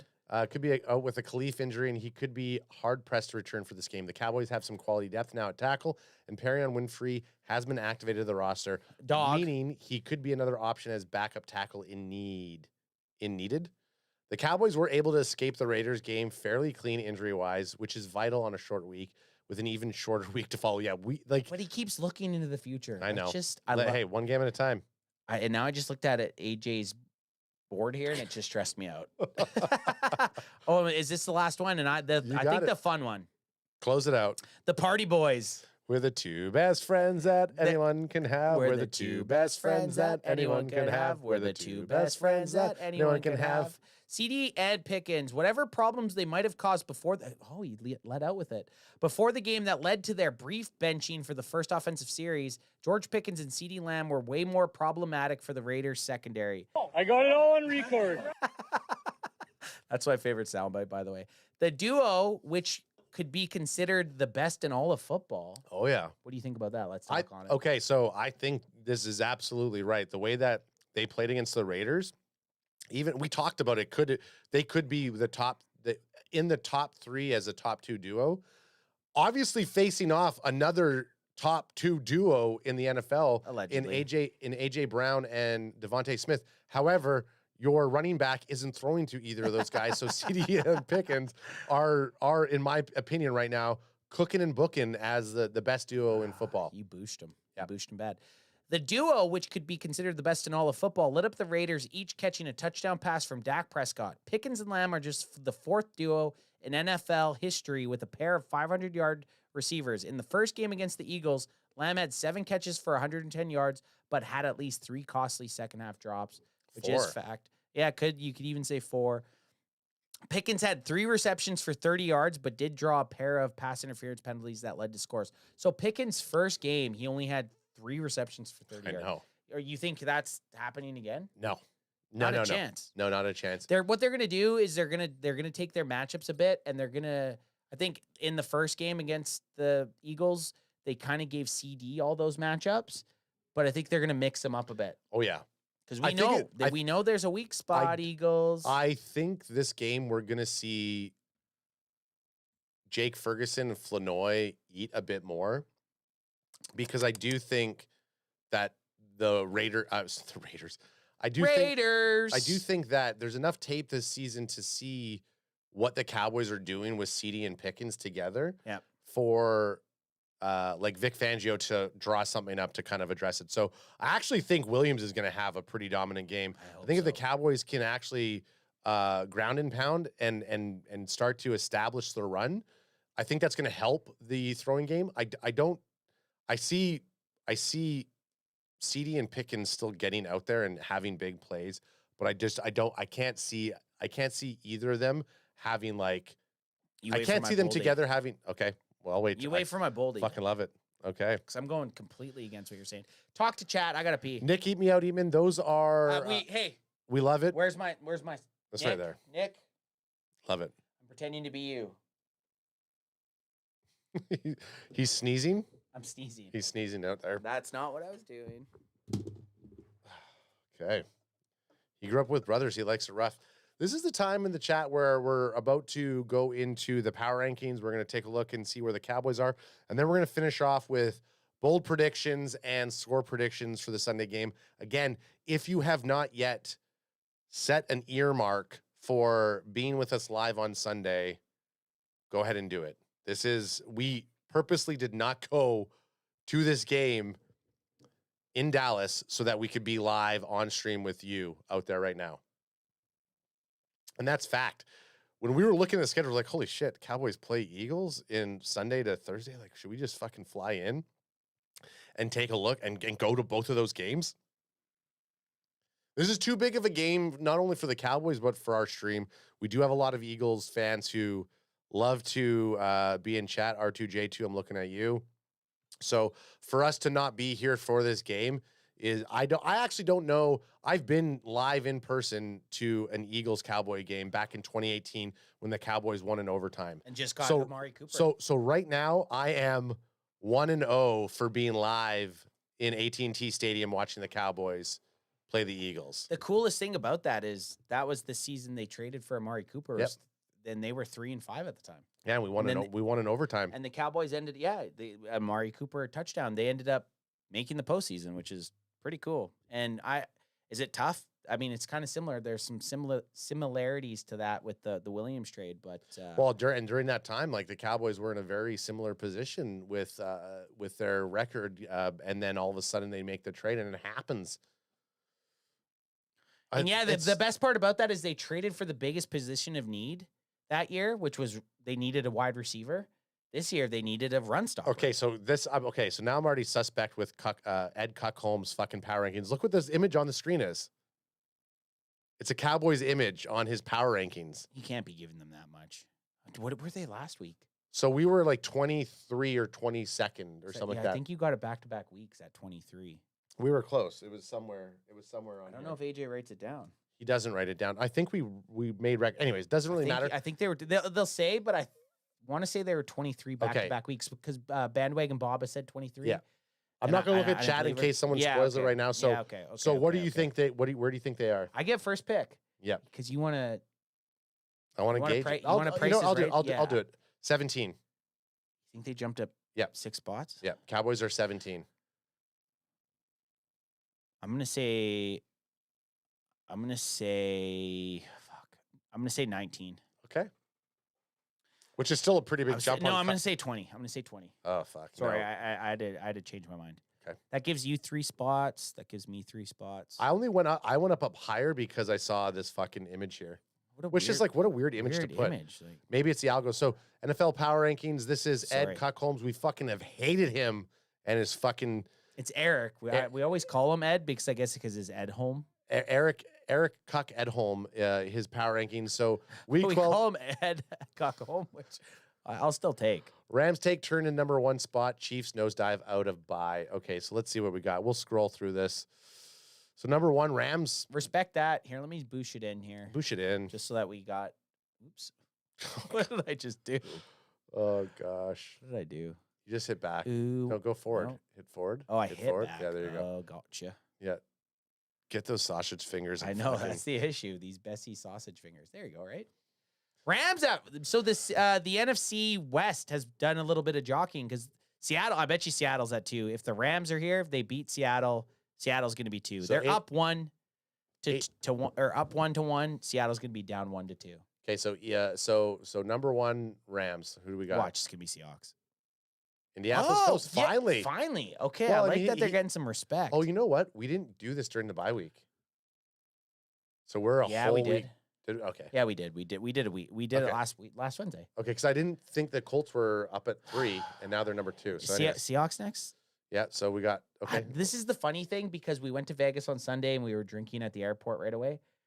Last week's games don't really exist. No, I know. I have no idea. I bet you who did they beat? I bet you the Eagles. The Eagles are going to be number 3. No, it's going to be Seahawks. You son of a bitch. 8-2. Dylan. You son of a bitch. So Eagles number 3. We're going to play. I understand that they're up 1. So every team in the top 3, because they beat the Lions, you see them going up. Yeah, that's a fucking block of text. But every team that's in the top 3 has moved up 1. Yep. Okay. Oh, Oh, Seahawks are Seahawks. down three. They're ranked number 4. So they were 1, and now they're 4. Yep. Again, I usually like to kind of talk on some of the games, but I didn't watch a single game other than I the know. Cowboys game. Literally, we can't. They were on, but we were doing so many events and stuff that hanging out, drinking beers. That I was blackout drunk at the Eagles Detroit game. Yeah, same. So it's hard to really. So this is an odd. This is the oddest one right now. So 9-2 Broncos are number 5. Man, they moved up 3. They moved up 3 spots, so they have a better record right than now everybody. than everybody else. They should typically be. If you're gonna have the Rams up, they should be number 4. They should be number 3. Kind of a smack in the dick, isn't it? Yeah. Yeah, it's a little smack. Oh, and then the Pats. Yeah, okay. So, Those two. This is weird, dude. It's because he moved them up because he was taking shit from Patriot fans. Weird. Oh, and this okay. Oh, so and then this the was Bills? but this was done prior to their loss. Okay. So they better fucking. This plummet. was done. So this was prior. This was done on Wednesday. Yeah. They're ranked 7th. They were up 2. Yeah. They just this is going into week 12. Yeah. So this is prior. So okay. This so we know that's going to go. That's going to drop. That's going to drop. That's going to drop. That's going to drop for sure. Detroit Lions down 3. 6-4. Detroit Lions are at number 8. Dare I say, like with the Lions, and I'm just going to talk on them a little bit because the Cowboys play them in 3 weeks. Yep. You're not scared for them? I mean, I am a little bit because they have a really good offense, but they don't seem as scary as they did as October. The Cowboys just need to look and see what the Philadelphia Eagles did to them and try to replicate that game plan. So we got Faf about. Yep. 9412 saying Pat should be there. They are scary. No, I agree. I think they should be higher. They should be higher. Yeah. They're 9-2. Pats and Broncos should be higher. I think they should be higher. Don't think that we're not saying that they don't deserve to be where they are. We thought they should be higher ranked. Green Bay Packers up. Micah Parsons had 18 sacks. It's like, dude, it was against the fucking New York Giants. 6-3-1. And they're number 9. They went up 3 spots. I know. I'm not drinking the Kool-Aid. 7-4 49ers. Nate Dogg's 49ers. Look at this. The hated. Look at this back-to-back. Green Bay, hate them. Niners, hate them. Brock Purdy back, though. Love Nate Dogg. He threw. Okay, I'm just going to say I love Nate Dogg, too. Brock Purdy returned to action from his long hiatus and looked sharp, throwing for 3 touchdowns. Nice. Good for him. I mean, that's a good game. Yeah, good for him. And again, it's hard for us to talk on a lot of these games because we didn't watch. We didn't watch them. Pittsburgh Steelers 6-4. Aaron Rodgers went down with a fractured wrist. It's like I'm going back in time right now. I know, right? I know. So they lost, or no, sorry, they won. They're up a bunch. They're up 3. And this is the thing: Tampa Bay, a team that was looking like they had a nice path to getting a first seed, they're starting to fall. They're 6-4, man. Again, if they say they lose this week, like a team like Tampa Bay, they lose this week, they go to 6-5. Yep. Cowboys pull off the win. They're 5-1. Yep. You're right. You're right back into the battle. The tie helps them. You're right back in the battle. So I'm looking at teams like this. Like Tampa's a team we need to lose this week. Like not only do we need the Cowboys to beat the Eagles, but Tampa has to lose. Yeah. There's teams that we need to lose, and Tampa Bay's one of them. Ravens are up 2 spots. They're number 13 at 5-5. Ed Home loves the Balti Raves. I'm not. I'm not sold on the fact that the Ravens are higher than the Chicago Bears. That's what I mean. That's how you can tell Ed Home loves them. I'm not sold on Chicago Bears are up 2 spots at 7-3. This is crazy. They're 7-3. Makes me feel better about the Cowboys' loss earlier in the year, but it just seems weird that they're to see the Bears at 7-3. I do like that he's finally dropping the Kansas City Chiefs down. So 15 spots, 5-5. Dropped 8 spots. Yeah, sorry. Not 15. They're at 15, dropped 8 spots. They're 5-5. We see them in less than a week. Oh, baby. Yeah, we do, yeah. Yeah. And you know what? The Cowboys going such a close games together. They're home games. So 2 home games. We got the Eagles, then we'll be live for the Chiefs game, and then we travel to Detroit. I'm going to be not us personally. Oh no, my shit's not even up there. But the Cowboys travel. Yeah. We will not. Yeah, we won't be. We've been going. We'll be back. When I say we, I say the team. Yeah. Okay, so we're close. We're locking into. So what did you say? You said I said 17, which is not looking good for me right now. I don't think so. The Jacksonville Jaguars are. Oh, I already saw that. I fucking didn't get it. So sorry, dude. And fucked me here. So Jags are up 16. They're up 2 spots. They're 6-4 record. Los Angeles Chargers, who we do play this season, they're starting to free fall a little bit. They went down 6 spots, so they're 17 at 7-4. Makes me feel like the Cowboys are going to be 19. I think they're going to break out of the top 20. Houston Texans. Texans. And again, this is before their win. They're now 9. Cuckholm loves the Texans. He likes the Texans and he likes the Ravens. Yeah, the Texans are going to be fucking 12. Again, anyone watching this right now as we go through these rankings, the Texans, this is before the game last night. This was done on They're going to be fucking ranked number 12. I said 9. No, I said 20. I've originally said 19, and then I changed to 20 for the Cowboys. Okay. Panthers. Okay, 6-5 Panthers. Okay, so you're right. I still don't think the Cowboys are going to be there. 6-5 Panthers ranked number 19, and Cowboys 20. Ant looked at this. He cheated. I did not. He fucking cheated. Dude, you've seen me when I've looked at it before, and I have a guilty conscience. You think I could have went 3 spots, so they were 23. And guess who gets to read it? You guess it, I think you're the only one that's really guessed it this year. I have. Oh yeah. Okay. Scroll down just a little bit more. Okay. There you go. Oh yeah, right there. I just don't want the Vikings in there. You booshed it. I don't want the Vikings in there. Yep. The Cowboys needed Monday's convincing win over the Raiders after 2 straight losses, but it naturally came with drama in the form of a first series benchings of CeeDee Lamb and George Pickens. I mean, I think we're over that already. That at least made the game interesting. Dak Prescott threw for 4 touchdowns, including 1 each to the aforementioned doghouse receivers. Dallas's defense showed some spunk, even factoring in the matchup against an offense that ranked 30th in the NFL coming into the game. Quinnen Williams wasted no time making his impact felt, providing 1.5 sacks and several pressures, and it seemed to rub off on the entire defensive front. What a way to honor the late Marshawn Nealon, RIP. The meat of the Dallas schedule lies ahead, with several rough games coming up, but the boys turned in a good overall effort Monday after a slow start. That's something. He's kind of warming up to him a little bit. Slow start? I don't know if, it was 1 quarter. So I mean, slow start in the season. Oh, right. Oh, maybe not. Boys turned in a good overall effort at Monday after a slow start. I poke fun. I grew up with brothers. I'm rough. You might be right. But yeah, I agree. I don't think, a quarter, they only had 3 points in a quarter. But if you see me in person, say, J-Rod, where's the green at, dog? You side-eyed that list, didn't you, Ant? No, I can't lie about shit like that. Yeah. I couldn't act like I had picked it if I had seen it leaked to me. And I mean, he's using the Dallas image up there because it's the biggest. Up 3 though, so they were 23. I thought before he would have their previous rank also written. Well, that means they were 23. Yeah, if you're 20 and you're up, no, but he used to have previous rank. You know they 23. Well, I mean, can't math it, dude. You just math it, dog. All 4, right. 5, and 1 Cowboys. All right. Okay, now let's just show pictures of AJ's dick from Vegas for the next 5 minutes. For the next 5 minutes, we did it. We weren't gonna do a show.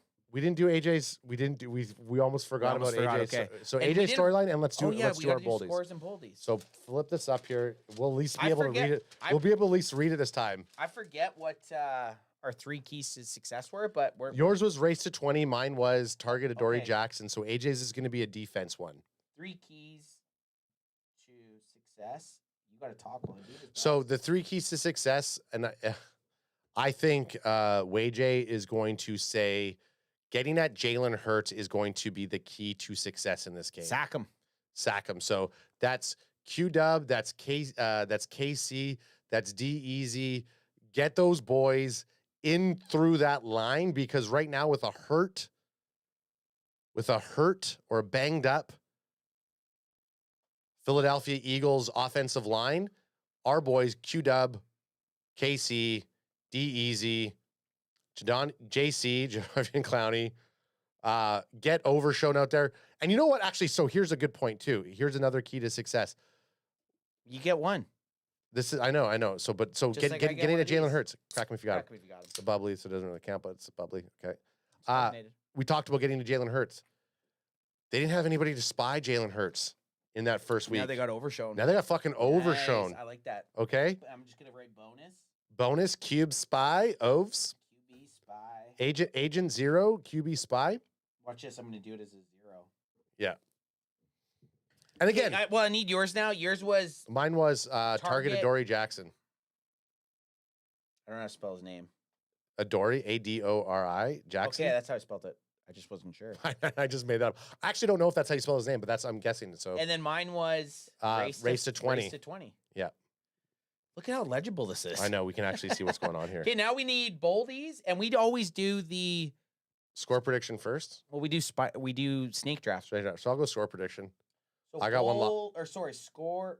Okay, so Adoree Jackson, Adoree, and then Jackson spelt the regular way. Okay, here we go. Okay, I got it. Changed it. Okay. Score predictions. Do you want to start or do you want me to start? Do you want something to piggyback off? I was gonna, no, I had a score prediction lined up. Well, then that's good. Well, here, let's go Eagles. He's mathing it here. Cowboys. Yep. Week 12. Faff about it says, tell Floose that 0 doesn't mean 0 coverage. Okay, you're up, Ad. Score predictions. Okay. You can't lead out and then now you're No. you're hamming it up. Nope. You're hamming it up. 31-24 Cowboys. Oh yeah, that's good. You know why that's good? Race to 20.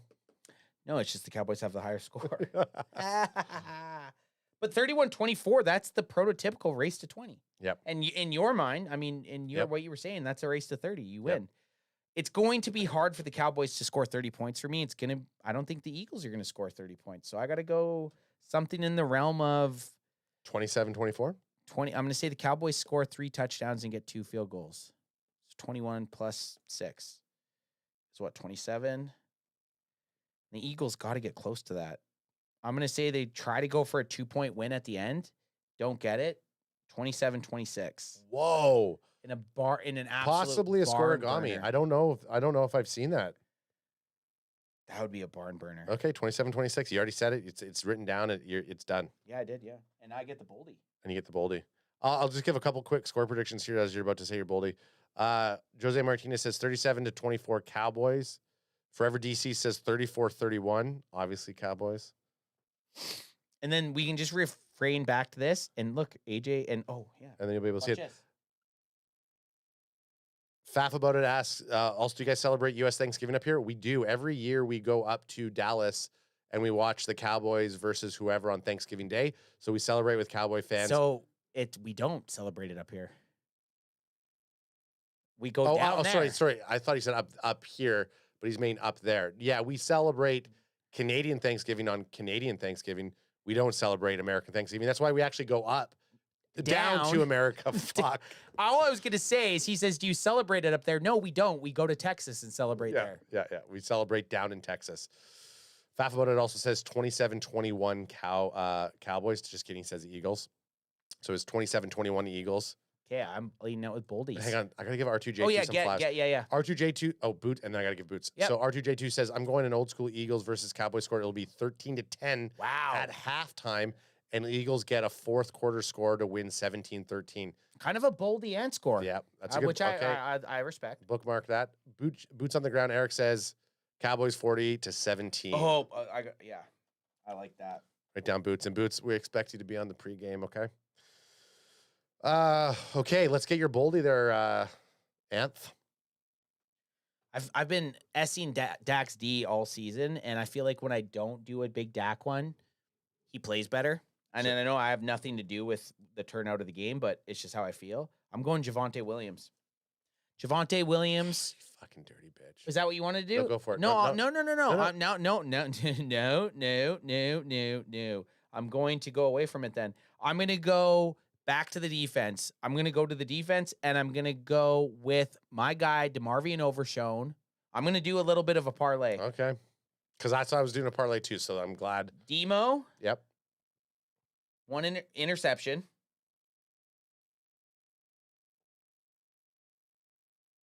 D-Easy. 1.5 plus sacks. Deron Bland, because I'm going with the all. Deron not so.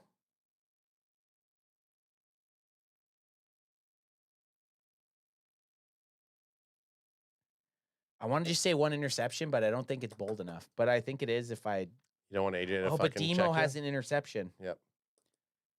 2 sacks. Okay. Hey. Is that all over the map? Yeah. That's all over the map. Say it again so that everyone knows what you just said. The craziest parlay. So I went reverse with DeMarvion Overshone. I went interception. Yep. I went D-Easy Ezeraku with 1.5 sacks. This is dumb. I can't do this. She did it. And then Deron Not So Bland 2 sacks. Our cornerback. That makes no sense, but I'm going with it. That's just what my... Give fucking Q-Dub a sack instead of... No. Give him 3 sacks. No. I'm not doing that. This is my boldie. Okay, fucking... Which is dumb. Dumb bold. Dumb bold. I was kind of caught... Well, at first I was going to go Javonte Williams, and you always do it. I'll say something, you go, you son of a bitch. I'm like, well, now this time I'm just going to let you have it. Okay, so my boldie is... I'm just going to let you go first every time. Sure, you should. My boldie was Javonte Williams with 150 all-purpose yards and 2 touchdowns. That's good. I like that. It's like bridge bold. I mean, that's, dude, against the defense. I know. That's top 5 defense. Exactly. That's bold, that's why I had to go all-purpose yards. I almost fucked up. Jay Williams all-purpose yards, but I didn't rate the total. Over 150. 150 plus. Yeah, 150 plus 2 tugs. And 2 tugs. Yeah. I think that's bold, dude. Yeah, thank you. We would be super happy with that. Be fucking... If Javonte Williams has 150 I like all-purpose too. That's smart to do. With 2 tugs? Yeah, love it. That's bold. Against his Eagles defense, I like that. I like yours way more than mine. I know. I like mine way more than yours too. Mine is like, hey, we're gonna read it to AJ and he's like, what were you doing? But look at my formatting though. I know so much. Oh, they can't see. They won't see it. You should take a photo of it after. I just want to look at it real quick. I just want to look at it.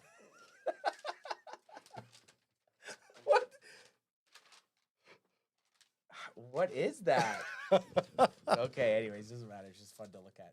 All right, man. That is, hey, Eagles week. We did it. We made it to Eagles week. We survived Las Vegas with a big W, with a big bet. And I just want to look at any Eagles fans that are going to be up in our chat. And I'm going to do the PSA because I know Eagles fans are always just creeping in the bush. Creeping in our bush, like just looking at us, waiting for us to post. You drink White Claws. You beat the 2-7 Raiders. You take USD. Yeah, you take USD. Like just always talking shit. Well, here's something to talk shit about if and when the Cowboys beat the shit out of the Philadelphia Eagles. How about you go find Big Dom? You go find Big Dom. You think we like USD? You like USD. You like Dom's USD. Cowboys are taking the Eagles down this Sunday to make the NFC East a lot more interesting. And then what are you going to say to us after this? That was your guys' Super Bowl. And we're going to say, yes, it was. Yes, it was. So we'll see you Sunday. Cowboys Can Fan will be here 1 hour before the game for kickoff to take down the hated, stupid Philadelphia Eagles. And if you know an Eagles fan walking around out there, I don't care if you know him or he's just some random guy walking down the street, you look him in his stupid face and you tell him to go fuck himself! That's where you're supposed to turn it up a little bit. But oh, am I? Here, how about this? Boo shit up. Fuck Big Dom. See you guys Sunday! Yeah, see you guys Sunday. Let's go!